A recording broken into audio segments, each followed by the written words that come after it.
सद्यस्थितीला काही महत्त्वाचे जे रोग आहेत त्यांच्याविषयी आपण माहिती घेणार आहोत. त्यामध्ये आपल्याला ज्ञात असलेलाच फर्स्ट डेंग्यू आहे. This dengue is spread by the Aedes aegypti mosquitoes and this disease is caused by DEN14 virus belonging to the type flavivirus. आता लक्षात घ्या, डेंग्यू हा जो आजार आहे हा एडिस इजिप्ती नावाच्या डासांमार्फत होत असतो आणि ही डास जे असतात ही साठलेल्या पाण्यामध्ये अंडी घालतात आणि त्यांचं पोषण होतं, वाढ होते आणि हा आजार पसरतो. तुम्ही चित्रामध्ये पाहू शकता की जे टायर असतात का आपल्या घराच्या गच्चीवर पत्रांवर टाकलेले टायर्स किंवा थोडंसं काही प्रमाणात साठलेलं पाणी, त्या टायरमध्ये साठलेलं पाणी, यामध्ये अशा प्रकारचे डेंग्यू अंडी घालतो आणि त्याच्यामार्फत त्याची वाढ होऊन हा आजार पसरण्यास मदत होते. काय लक्षणं आहेत, काय सिम्पटम्स आहेत ह्या आजाराची? Acute fever and headache vomiting, म्हणजे उलट्या येणं, डोकेदुखी होणं, ताप येणं, हे त्याची काही लक्षणं आहेत. Number 2 pains in eye socket is very prominent symptom, म्हणजे डोळ्याच्या खुबनीत दुखणं हे फारच कॉमन आणि महत्त्वाचं लक्षण आहे डेंग्यू आजाराचं.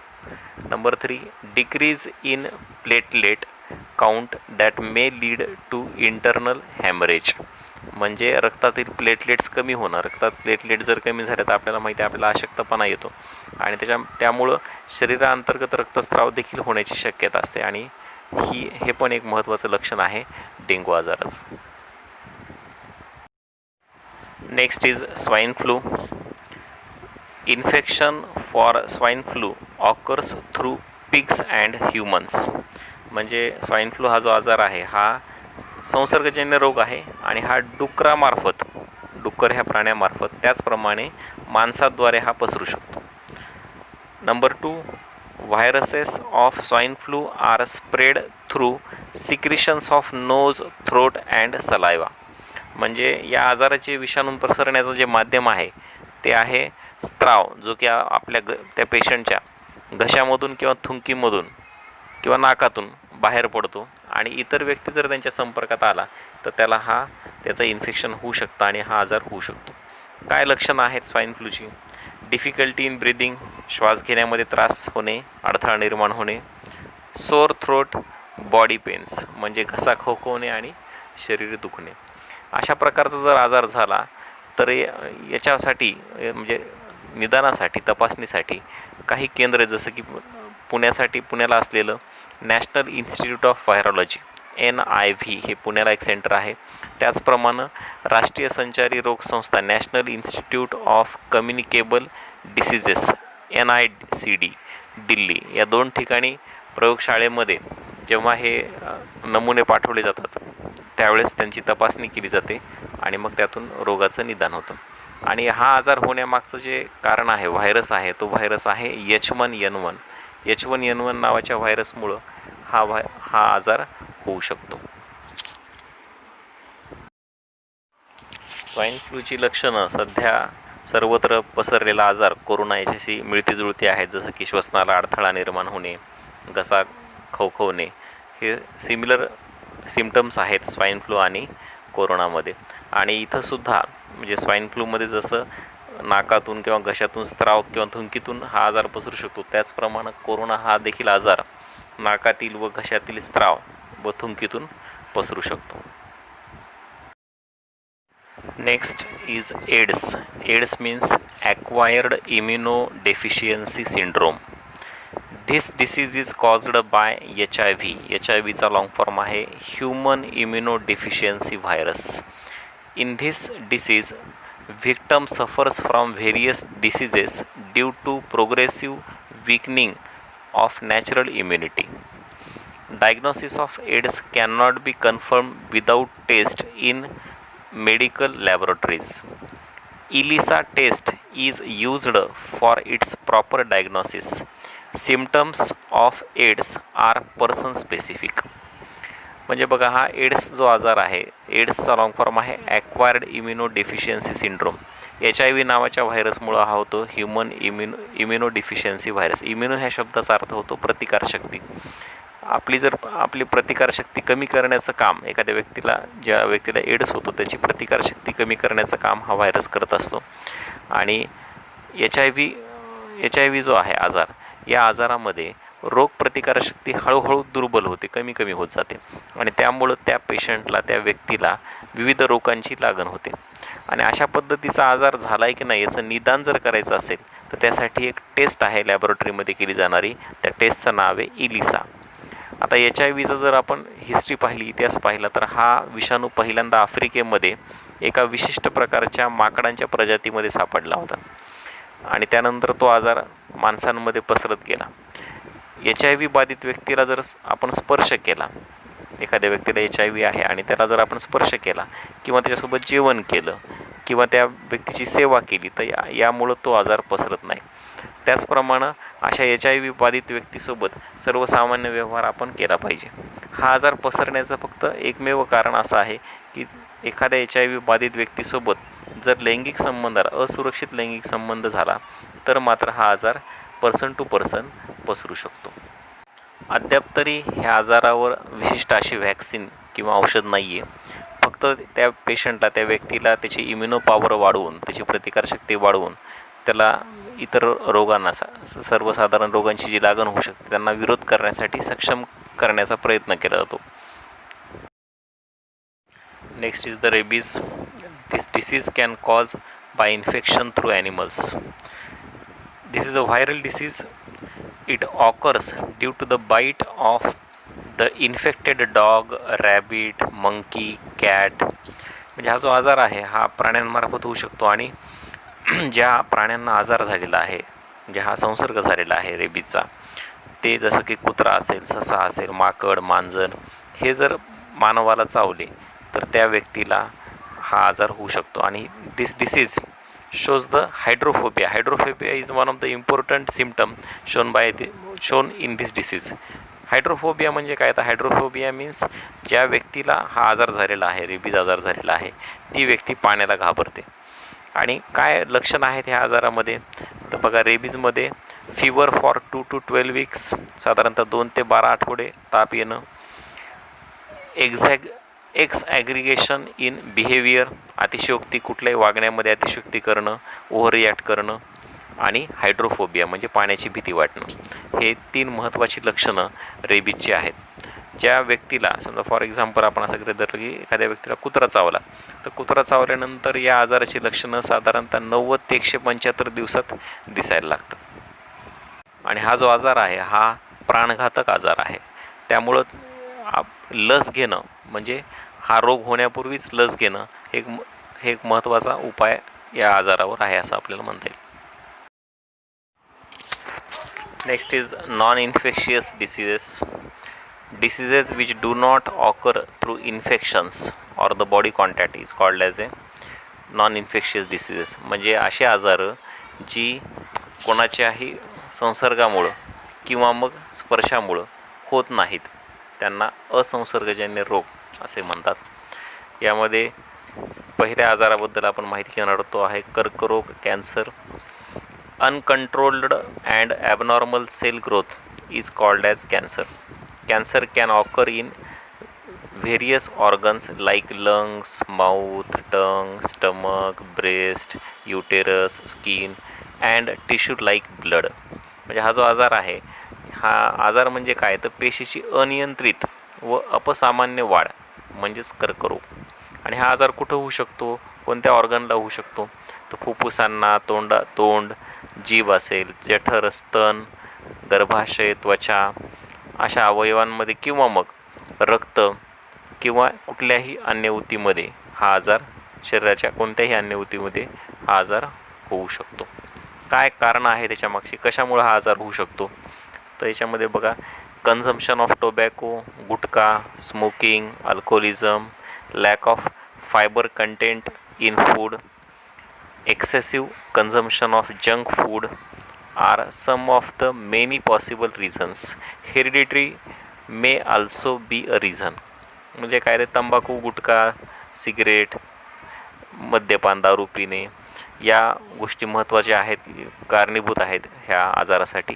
त्याप्रमाणे चोथायुक्त अन्नपदार्थ न खाणे, फायबर फूड न खाणे, म्हणजे फळ आणि पालेभाज्यांचा समावेश आपल्या जेवणामध्ये जर नसेल तर त्यामुळे देखील हा आजार होऊ शकतो. त्याचप्रमाणे जास्त प्रमाणामध्ये जंक फूड खाणे, बघा लक्ष द्या, वडापाव, पिझ्झा, समोसा यांचं जे अतिप्रमाण जर खाण्यात येत असेल तर मग मात्र हा आजार होऊ शकतो, कारण या जंक फूडमुळं आपली प्रतिकारशक्ती कमी होते आणि त्यामुळे देखील हा आजार होऊ शकतो. आणि अनुवंशिकता पण एक महत्त्वाचं कारण होऊ शकतो. अनुवंशिकता म्हणजे आईवडिलांकडून मुलांकडे देखील हा आजार जाऊ शकतो, तो स्प्रेड होऊ शकतो. काय सिम्पटम्स आहेत, लक्षणं आहेत? Chronic cuff, horse voice, difficult in soling, म्हणजेच काय, दीर्घकालीन खोकला आहे, घोगरा आवाज होणं, गिळताना त्रास होणं. त्याचप्रमाणे सेकंड, इनक्युरेबल स्कॅर अँड इन्फ्लेमेशन, म्हणजे उपचार घेऊनही व्रण जे आहे तो बरा न होणं किंवा सूज तशाला तशीच राहणं, औषधं घेऊनसुद्धा ती सूज कमी न होणं. त्याचप्रमाणे third,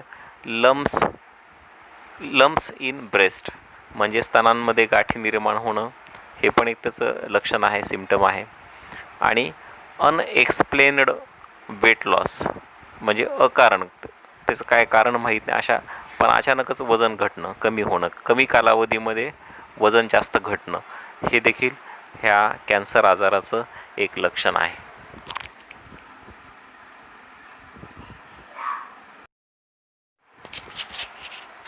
next is the diabetes, ज्याला आपण मराठीत मधुमेह म्हणतो. हा आजार आपण बऱ्यापैकी सर्वांना माहीत असलेला आजार आहे. काय असतं एक्झॅक्टली की आपल्या शरीरामध्ये इन्सुलिन नावाचा एक हार्मोन असतो आणि हा जो हार्मोन आहे, हे जे संप्रेरक आहे, त्याचं एक महत्त्वाचं काम असतं की आपल्या ब्लडमधील जी शुगर आहे, ग्लुकोज आहे, त्याचं प्रमाण नियंत्रित ठेवायचं. मग ह्या इन्सुलिनचं प्रमाण, इन्सुलिन लेवल जर आपल्या शरीरामध्ये कमी झाली तर मग आपल्या शरीरामध्ये ब्लडमध्ये असलेली जी शुगर आहे ती कंट्रोल राहू शकत नाही, ती वाढते आणि यालाच आपण डायबिटीज असं म्हणतो. The hormone insulin produced in pancreas control the levels of sugar glucose in blood.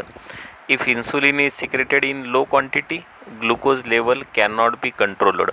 This disorder is called as a diabetes. आणि हे इन्सुलिन नावाचे संप्रेरक आहे नेमकं कुठं निर्माण होतं? स्वादुपिंडामध्ये, जिथं आपण पॅनक्रियाज असं म्हणतो. ह्या पॅनक्रियाजमध्ये हा सोर्स आहे हा हार्मोन निर्माण होण्याचा. काय लक्षणं आहेत, काय सिम्पटम्स आहेत ह्या आजाराची? Frequent urination at night, increased obesity or weight loss, म्हणजेच रात्री मूत्रविसर्जन, लघवी जास्त लागणे, वजन खूप वाढणे किंवा खूप कमी होणे, हे एक महत्त्वाची लक्षणं आहेत त्याची. आणि काय रिझन्स आहेत डायबिटीज होण्याची? एकतर hereditary, obesity, lack of physical exercise, mental stress, म्हणजे अनुवंशिकता आहे, आईवडिलांकडून हा आजार मुलांमध्ये येऊ शकतो. अतिलठ्ठपणा, खूप जर वजन जास्त असेल, जाड असेल तो व्यक्ती, तर देखील हा आजार होऊ शकतो. व्यायामाचा अभाव, व्यायाम न करणे किंवा कष्ट न करणे, हे पण एक त्याचं कारण होऊ शकतं. आणि मानसिक ताण, मेंटल स्ट्रेस, हे पण या आजाराचं एक कारण होऊ शकतं. हा आजार जर कंट्रोलमध्ये ठेवायचा असेल तर काय प्रिव्हेंटिव्ह मेजर्स आहेत? तर preventive measures means following the proper diet, medicines and exercise under the supervision of doctors, म्हणजे डॉक्टरांच्या सल्ल्याने व्यवस्थित औषधं वेळेवर घेणं, आहार व्यवस्थित घेणं आणि व्यायाम करणं, हाच याला प्रतिबंधात्मक उपचार आहे. You must know India has a largest number of diabetic patient and that is around approximately 7 crore, म्हणजे आपल्या देशामध्ये 7 कोटी लोक हे मधुमेहानं आजारी आहेत किंवा त्रस्त आहेत. आणि जगामध्ये मधुमेहाच्या आजारामध्ये सर्वात जास्त रुग्ण आपल्या भारतामध्येच आहेत. त्यामुळे ह्या आजारावर कंट्रोल येणं फार गरजेचं आहे. आणि यासाठी व्यवस्थित आहार घेणं, औषधं घेणं आणि व्यायाम करत राहणं, हा त्याच्यासाठी एक उपाय आहे असं आपल्याला म्हणता येईल. Heart diseases. Have you listened about the word heart attack? Efficiency of the heart disease due to decreased blood supply and thereby oxygen and nutrient supply to the heart muscles. Due to this, heart has to perform more work that leads to stress on it. This may cause heart attack. तर लक्ष द्या, heart attack का येऊ शकतो, का येतो? तर आपल्या हृदयाला जो रक्त सप्लाय होत असतो, ब्लड सप्लाय होत असतो, हा ब्लड सप्लाय होत असताना जर काही अडथळा निर्माण झाला, काही डिस्टर्बन्सेस निर्माण झाले, तर हृदयाला रक्त प्रॉपरली पुरत नाही आणि मग अशा वेळेला त्या हृदयावर पंपिंग ॲक्शन वाढत राहते. पंपिंग ॲक्शन म्हणजे तो रक्त घेण्याचा प्रयत्न जास्त करतो आणि यामुळं एनर्जी जी आहे ती खूप मोठ्या प्रमाणात लागते आणि मग त्या हृदयावर स्ट्रेस येतो आणि या स्टेजला हार्ट अटॅक असं म्हणतात. काय सिम्पटम्स आहेत त्याचे? Severe chest pain, pain in the shoulder, neck and arms, cramps in hand, uneasiness, tremors म्हणजे छातीत दुखणे, वेदना होणे, खांदे मान दुखणे, हात आखडणे, घाम येणे, अस्वस्थ वाटणे, कंप जाणवणे, या सगळ्या गोष्टी ज्या आहेत हे सगळी लक्षणं आहेत, सिम्पटम्स आहेत हार्ट अटॅक आल्याची.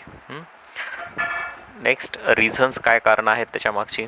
Smoking, alcoholism, diabetes, hypertension, obesity, lack of physical exercise, heredity, mental stress, अँगर आणि ॲनेक्झिटी म्हणजे चिंता, रागीटपणा, तणाव, आनुवंशिकता, आईवडिलांकडून मुलांपर्यंत, सतत बैठे काम करणे, व्यायामाचा अभाव, शारीरिक श्रम न करणे, लठ्ठपणा, हायपर ब्लड प्रेशर म्हणजे उच्च रक्तदाब, मधुमेह, डायबिटीज, मद्यपान किंवा मग धूम्रपान, स्मोकिंग, सिगारेट वगैरे पिणे, तंबाखू खाणे, हे सगळी कारणं असू शकतात हृदयविकार होण्याची.